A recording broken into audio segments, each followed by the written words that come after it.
G'day guys. We're extending our understanding of integrating trigonometric functions today, and the key idea that you need to be aware of is sometimes you're going to come across things that look a little bit more difficult, like a cosine squared 2x, for example, our first one. When you're getting a trigonometric function that's squared or something like this, what you must do is use one of your trigonometric identities or your double angle rules to get it into an integratable form. The integratable form for us this year is something like cosine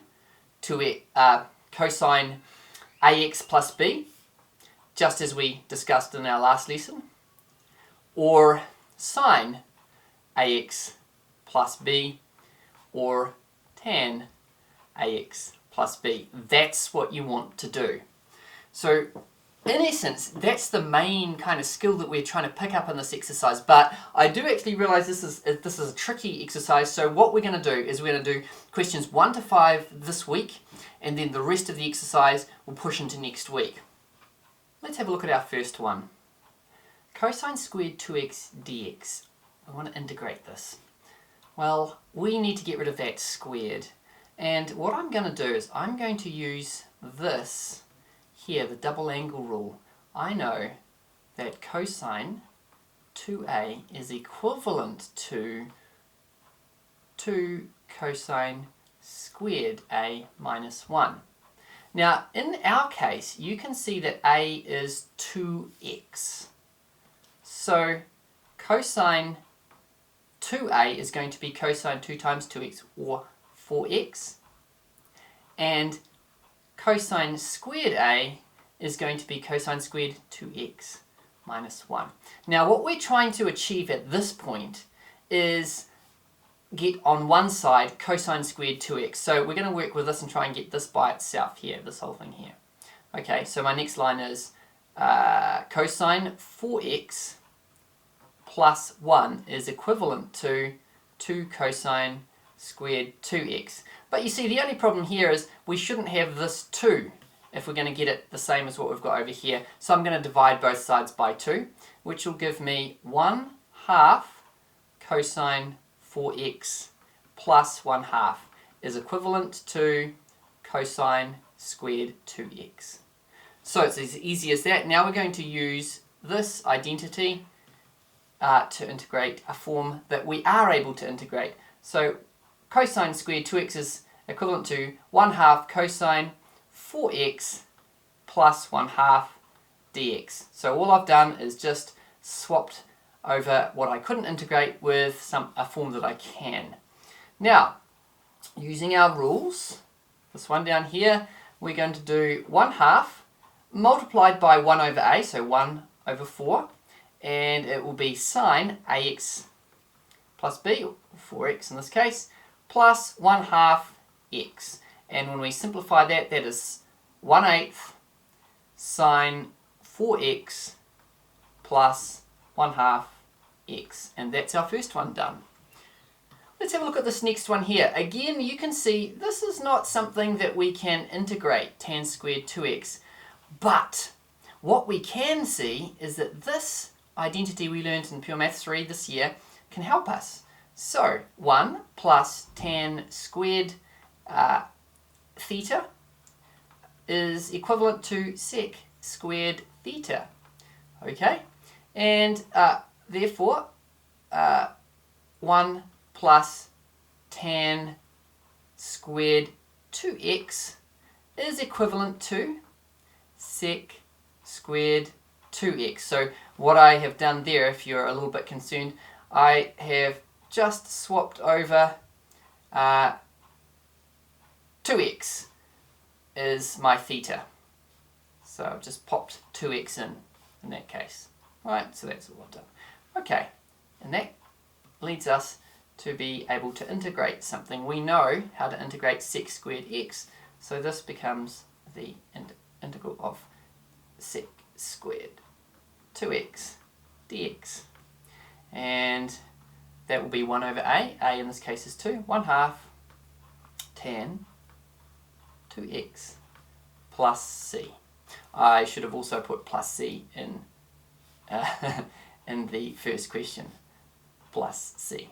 Okay, third example. Sine squared x cosine squared x. Like I said at the beginning, we can't integrate these. Now I look at them and I think that looks vaguely like this here. So I'm going to use this double angle rule here to start off. Okay, so let's go up here for this. Sine 2a, using the double angle rule, is 2 sine a cosine a. In this case, a for us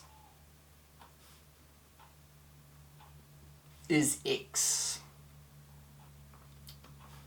So sine 2x is equal to 2 sine x cosine x. But you can see that it's not, we don't have sine x, we have sine squared x, cosine squared x. So what we're going to do is we're going to square both sides of this. So I'll have sine squared 2x is equal to 2 sine x cosine x all squared, and that is equal to this. Sine squared 2x is equal to 4 sine squared x cosine squared x. And now I hope you can see that what we've got here is the same as what we've got here. All that we have to do to make them equal is divide both sides by 4. So 1/4, why do I keep changing colours? 1/4 sine squared 2x is equal to sine squared x cosine squared x. Now you might think, okay, at this point, how have you helped yourself there, Mr. Kennedy? Because you've gone from one thing that you can't integrate, namely sine squared x cosine squared x, into another thing that you can't integrate, 1/4 sine squared 2x. At which point, I will say to you, but I can, because look at this here. We can use the double angle rule for cosine.